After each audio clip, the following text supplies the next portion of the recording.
नमस्कार साथियों।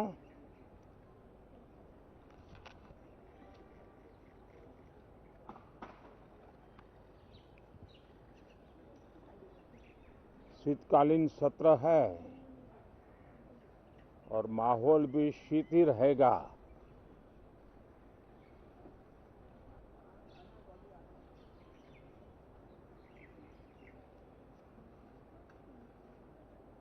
दो 2024 का ये अंतिम कालखंड चल रहा है।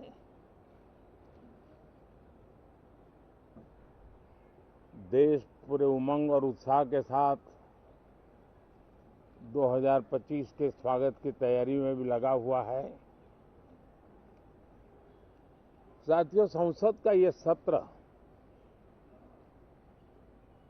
अनेक प्रकार से विशेष है और सबसे बड़ी बात है हमारे संविधान के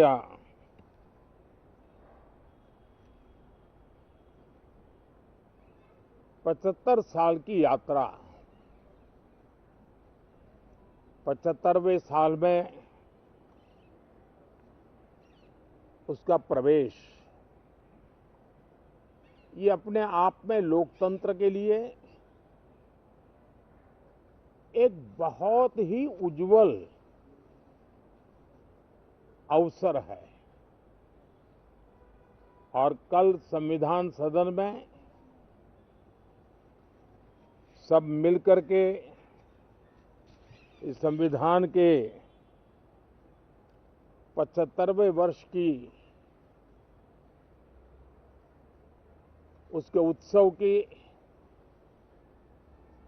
मिलकर के शुरुआत करेंगे।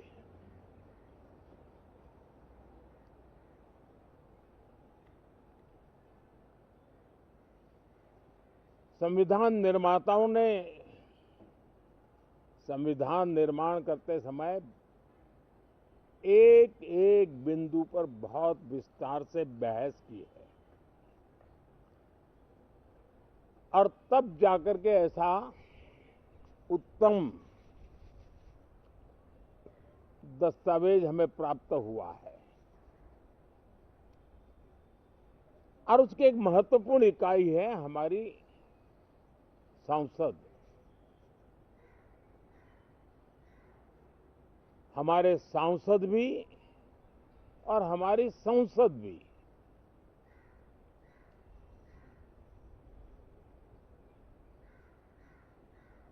पार्लियामेंट में स्वस्थ चर्चा हो,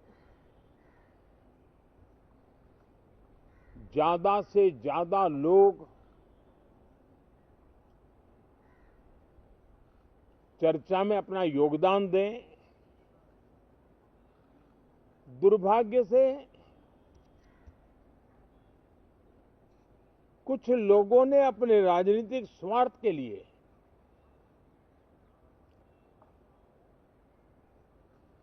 जिनको जनता ने अस्वीकार किया है, वे संसद को भी मुट्ठी भर लोगों के हुड़दंगबाजी से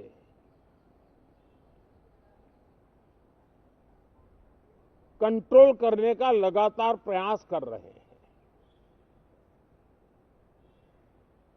उनका अपना मकसद तो संसद की गतिविधि को रोकने से ज्यादा सफल नहीं होता है और देश की जनता उनके सारे व्यवहारों को काउंट करती है और जब समय आता है तो सजा भी देती है। लेकिन सबसे ज्यादा पीड़ा की बात यह है कि जो नए सांसद होते हैं, नए विचार, नई ऊर्जा लेकर के आते हैं और ये किसी एक दल में नहीं, सभी दल में आते हैं। उनके अधिकारों को कुछ लोग दबोच देते हैं। सदन में बोलने का उनको अवसर तक नहीं मिलता है। लोकतांत्रिक परंपरा में हर पीढ़ी का काम है आने वाली पीढ़ियों को तैयार करे, लेकिन 80-80, 90-90 बार जनता ने जिनको लगातार नकार दिया है, वे न संसद में चर्चा होने देते हैं, न लोकतंत्र की भावना का सम्मान करते हैं, न ही वह लोगों की आकांक्षाओं का कोई महत्व समझते हैं, उनका उसके प्रति कोई दायित्व है वो कोई समझ पाते हैं। और उसका परिणाम है वो जनता की उम्मीदों पर कभी भी खरे नहीं उतरते हैं और परिणाम स्वरूप जनता को बार बार उनको रिजेक्ट करना पड़ रहा है। साथियों, ये सदन लोकतंत्र की 2024 के पार्लियामेंट के चुनाव के बाद देश की जनता को अपने अपने राज्यों में कुछ स्थानों पर अपनी भावना, अपने विचार, अपनी अपेक्षाएं प्रकट करने का अवसर मिला है। उसमें भी 2024 के लोकसभा के चुनाव के नतीजों को और अधिक ताकत दी गई है राज्यों के द्वारा, और अधिक बल प्रदान किया गया है, और अधिक समर्थन का व्याप बढ़ा है। और लोकतंत्र की ये शर्त है कि हम जनता जनार्दन की भावनाओं का आदर करें, उनकी आशा अपेक्षाओं पर खरा उतरने के लिए दिन रात मेहनत करें। मैं बार बार खास करके विपक्ष के साथियों से आग्रह करता रहा हूं, और कुछ विपक्ष बहुत जिम्मेदारी से व्यवहार करते भी हैं। उनकी भी इच्छा रहती है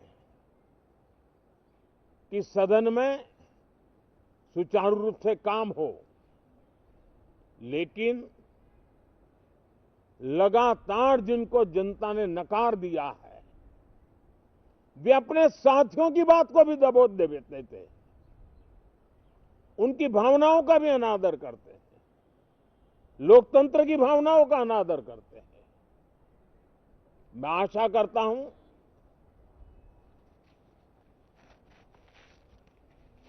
कि हमारे नए साथियों को अवसर मिले। सभी दल में नए साथी हैं, उनके पास नए विचार है, भारत को आगे ले जाने के लिए नई नई कल्पनाएं हैं। और आज विश्व भारत की तरफ बहुत आशा भरी नजर से देख रहा है, तब हम संसद का समय का उपयोग वैश्विक स्तर पर भी भारत के आज जो सम्मान बढ़ा है, भारत का प्रति जो आकर्षण बढ़ा है, उसको बल प्रदान करने वाला हमारा व्यवहार रहना चाहिए। विश्व के अंदर भारत को ऐसे अवसर बहुत कम मिलते हैं जो आज मिला है, और भारत की संसद से वो संदेश भी जाना चाहिए कि भारत के मतदाता,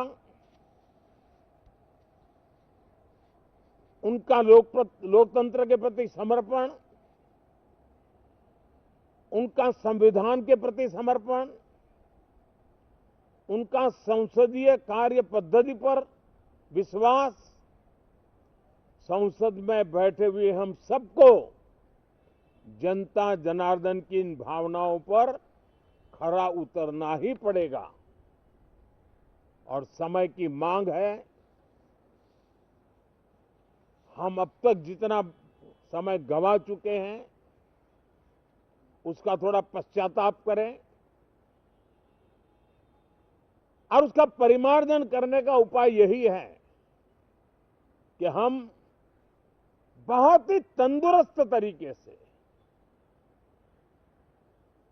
हर विषय के अनेक पहलुओं को संसद भवन में हम उजागर करें। आने वाली पीढ़ियां भी पढ़ेगी उसको, उसमें से प्रेरणा लेगी।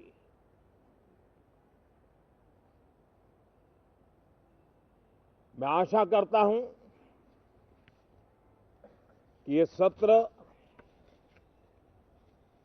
बहुत ही परिणामकारी हो, संविधान के 75वें वर्ष की शान को बढ़ाने वाला हो, भारत की वैश्विक गरिमा को बल देने वाला हो, नए सांसदों को अवसर देने वाला हो, नए विचारों का स्वागत करने वाला हो। इसी भावना के साथ मैं फिर एक बार सभी माननीय सांसदों को उमंग और उत्साह के साथ इस सत्र को आगे बढ़ाने के लिए निमंत्रित करता हूं, स्वागत करता हूं। आप सब साथियों का भी बहुत बहुत धन्यवाद।